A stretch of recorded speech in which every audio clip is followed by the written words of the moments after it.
ঈদে দেখা চাঁদের হাসি ব্রাজিলের অনুশীলনে লেগে থাকলেও আর্সেলের গাওয়া দুঃখ বিলাস গানের আবহের আনাগোনা ভক্তদের মনে পেলে, গারিনচা, রোনালদিনিও, রোনালদোর সেই সোনালি দিনগুলো কোথায় হারালো?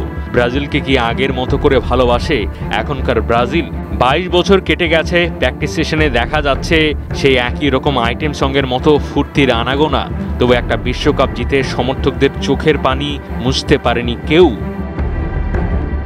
বিশ্বকাপের হিসেব বাদ দিয়ে ভাবলেও 5 বারের বিশ্ব চ্যাম্পিয়নদের মান কতটা নিচে নেমেছে সেটা নজির। কোপা আমেরিকায় আর্জেন্টিনার পর তাদেরকে এমনকি 2 নম্বর ফেভারিটের জায়গাতেও রাখতে পারছে না এক্সপার্টরা।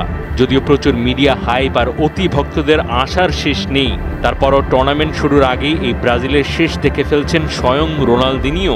একেবারে দিনই দুপুরে খুলে ফেলেছেন বর্তমান ব্রাজিল টিমের চরিত্র, সামর্থ্যের নেকাব। যোগ বনিতর দেশে জন্ম নেওয়া সর্বকালের সেরা ফুটবলারদের একজন বলছেন, কোনো কিছুই ঠিকঠাক হচ্ছে না, দলে সাহস ও নিবেদনের ঘাটতি আছে। দলটাতে অবশ্য সবকিছুরই অভাব আছে, সবকিছু বলতে সবকিছুই অনুপস্থিত। আকাঙ্ক্ষা, আনন্দ কিছুই নেই। ওরা ভালো ফুটবলের ধারে কাছে নেই। আমি এই দলের কোনো ম্যাচ দেখব না। স্মরণকালের সবচেয়ে বাজে দল এটা, বেশিরভাগই অ্যাভারেজ লেভেলের ফুটবলার। শেম, আমি এই টিম সাপোর্ট করতে পারবো না। একটা ফুটবল টিমের সবচেয়ে গুরুত্বপূর্ণ পিলার অবশ্যই সমর্থন, সমর্থকরা। রোনালদিনিওর মতো কিংবদন্তি নিজেও যেখানে আশা খুঁজে পান না, সেখানে সাধারণ সাপোর্টাররা কি করে বড় স্বপ্ন দেখবেন? তবে লেজেন্ডারি মিডফিল্ডারের বক্তব্য নিয়ে আছে ভিন্ন মত। যে ভাষায় তিনি নিজের দেশের টিমের সমালোচনা করেছেন সেটা নজিরবিহীন।